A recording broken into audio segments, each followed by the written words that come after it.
Brennan is releasing her book about Caitlin Clark, and she talks about the impact of Caitlin Clark, and I'm sure there will be so many wholesome stories and uplifting things about Caitlin, but she is also sharing a look behind the scenes at a lot of the drama and negative things that happen. This isn't your average sports biography. The evidence of a seismic shift was everywhere. Clark was selling out arenas, shattering viewership records, and dominating social media in a way no women's basketball player had before. However, the WNBA's initial marketing efforts did not seem to reflect her status as a generational phenom, treating her more like a conventional top draft pick. Well, we were the first to realize Caitlin's pull on fans. When do you think the WNBA fully realized what it had? Publicly, I'm not sure that they really have. They certainly know, they have to know, Keith, but in terms of the comments, in terms of the way the commissioner, Kathy Engelbert, who I've known and I like, the way she has trouble talking about Caitlin Clark, or if she's asked about Caitlin, then she will say, well, Caitlin and Angel. Well, she wasn't asked about Angel, she was asked about Caitlin. This incredible inability to deal with the facts and to state the obvious. It is astounding to me how Kathy Engelbert doesn't come out after the Marina Mabry hit and say, that's unacceptable, the refs got it wrong. Okay, should have been kicked out then, you weren't, but now I'm going to kick you out, you're suspended for another game or two. That's just unacceptable behavior for someone who's so important to the league or to any player, right? They can't do that. They seem paralyzed. The league's unpreparedness was palpable during Clark's first preseason game. Fans were lined up for hours, creating an atmosphere more akin to an NBA playoff game. The infrastructure was reportedly overwhelmed, with inadequate parking, merchandise, and staffing to handle the massive crowds. This was seen by some as a missed opportunity to capitalize on a once-in-a-generation surge in interest. The challenges were not confined to the corporate level. Inside the league, tensions were reportedly brewing. And we toiled in relative obscurity with low TV ratings and low attendance, and most people not caring, the vast majority of the country.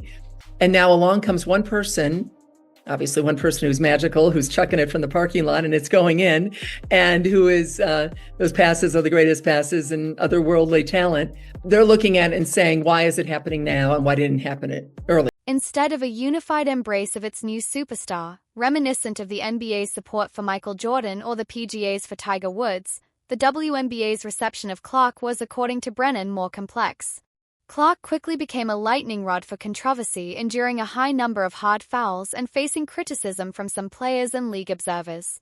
Clark has changed the game. She changed it in college and in the WNBA. We know she broke all those records in college, but what was it about Caitlin that has just garnered so much attention and changed things the way that she has? Rhiannon, obviously she's a basketball player, clearly, as you can see, but she's also an entertainer. And that's what takes her to a different realm, very much like Tiger Woods, right? When you see those logo threes, she's, shooting from the parking lot and it's going in. That's where people who don't necessarily pay attention to or love basketball, they're intrigued by that. Or those passes, those no-look passes, incredible length of the court.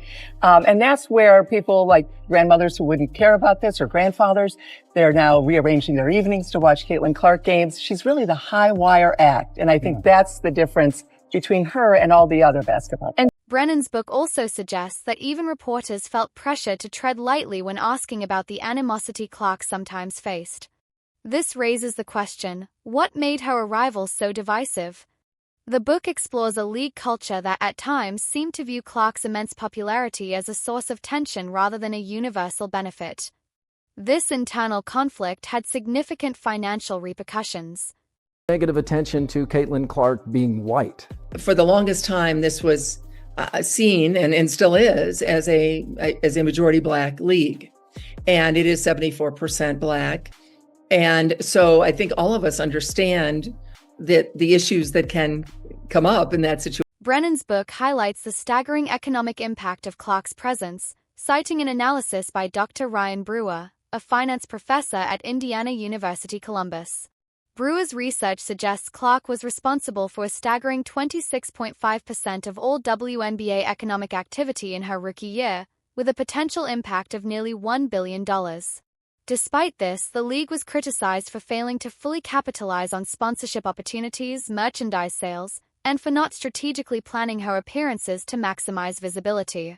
Unfortunately, and this is a lot of what Christine Brennan brings up in her book, there have been so many mishandlings within the WNBA, and those things are still spilling over into this season of the WNBA. Brennan's interviews paint a picture of a league divided. The unprecedented attention on Clark was reportedly met with a mix of awe and apprehension from some officials and players. Racial and generational dynamics also came into play, as the league grappled with a massive new audience drawn in by Clark. Some commentary has pointed to the complexities of a white superstar ascending in a predominantly black league, and the media's role in shaping narratives around race and rivalry. You know, you kind of felt like she was being folded, stapled, and mutilated, right? I mean, she's just getting pummeled. She is my height. I'm 5'11" and a half. She's 6 feet. So we're, maybe just a tad taller than me. And she is not a toothpick by any means. But she is certainly not bulked up to the point you're talking about. You know, obviously there are big, big players in the WNBA, as there should be, as of course they're terrific. And so, yeah, I mean, and she's driving in the lane and there she's going to the, and, obviously a lot of this happens naturally. It's called basketball. There are fouls. And then some of it went beyond. Rather than proactively addressing this cultural shift, league leadership was accused of taking a passive approach. Brennan's reporting alludes to a need for better preparation for all players to navigate the new reality of heightened media scrutiny and fan interest. In an excerpt from her book, Brennan reveals that a WNBA official told her, "Most of our players have zero idea what real media exposure is." Just so weird. And I don't know the answer, and I'm not, she'll speak about it when she wants to. This is not in the book because the book went through April. But she's been injured twice. And fascinating, the last time she missed a game was sophomore year of high school with a sprained ankle, one game in high school. So from that moment on, all the rest of high school, all of her AAU games, all of her college games, and one season of the WNBA, never missed a game. And the point that her AAU coach makes, which I think is absolutely valid, is one of the reasons Caitlin Clark is because she was always playing. The WNBA's internal struggles did not go unnoticed by the global audience that Clark attracted. Instead of showcasing a league at the pinnacle of professionalism, the narrative was often dominated by public disputes, public relations challenges, and marketing missteps. The controversy surrounding Brennan's own interactions with players, which led to a scathing statement from the WNBA Players Association, accusing her of attempting to bait a professional athlete into participating in a narrative that is false and designed to fuel racist, homophobic, and misogynistic vitriol, further fueled the perception of a league in turmoil. Brennan's book, therefore, serves not just as a tell-all, but as a cautionary tale. The league is now at a crossroads, facing questions about its ability to learn from its past and fully embrace the opportunities presented by its newfound popularity. Brennan's work has ignited a new level of discourse around the WNBA, one that is unafraid to critically examine the league's shortcomings. The central question that emerges is whether the WNBA can overcome its internal divisions, celebrate its stars, and adapt to the new landscape. The Caitlin Clark era could have been the league's greatest triumph. Instead, it has become a complex and at times contentious chapter in its history. The future of the league may well depend on its ability to navigate the challenges and fully embrace the revolution that has already begun. The Women's National Basketball Association is currently navigating a period of intense scrutiny, largely fueled by the release of Christine Brennan's new book on her game, Caitlin Clark and the Revolution in Women's Sports. The book, described as an electrifying portrait of the sports phenomenon, has sent shock waves through the league's executive ranks. It has rapidly climbed to become an instant New York Times bestseller and a #1 bestseller on Amazon, indicating significant public interest in its revelations. This is far from a typical sports biography. Brennan's work delves into the league's alleged frantic attempts to downplay years of what she portrays as mismanagement, culminating in the tumultuous arrival of Caitlin Clark. The fallout from these revelations is expected to be substantial. Questions are now swirling about how the WNBA will respond to the book's claims, and to Brennan herself. The current situation is arguably one of the most significant challenges the league has faced since its inception. However, the true story begins with the significance of this book and its author.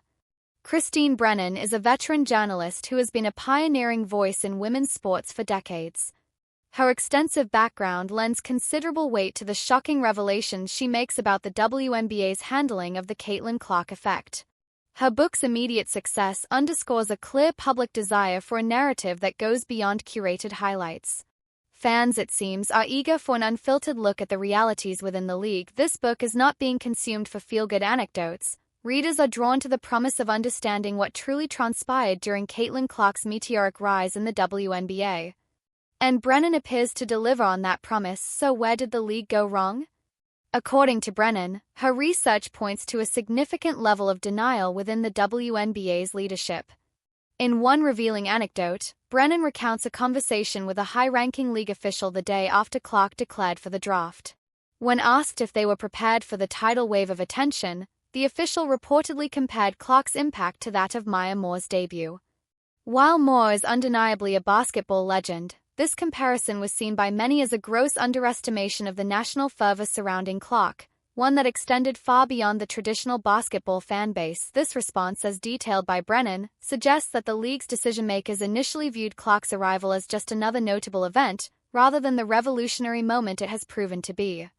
This alleged miscalculation appears to have been their first major misstep.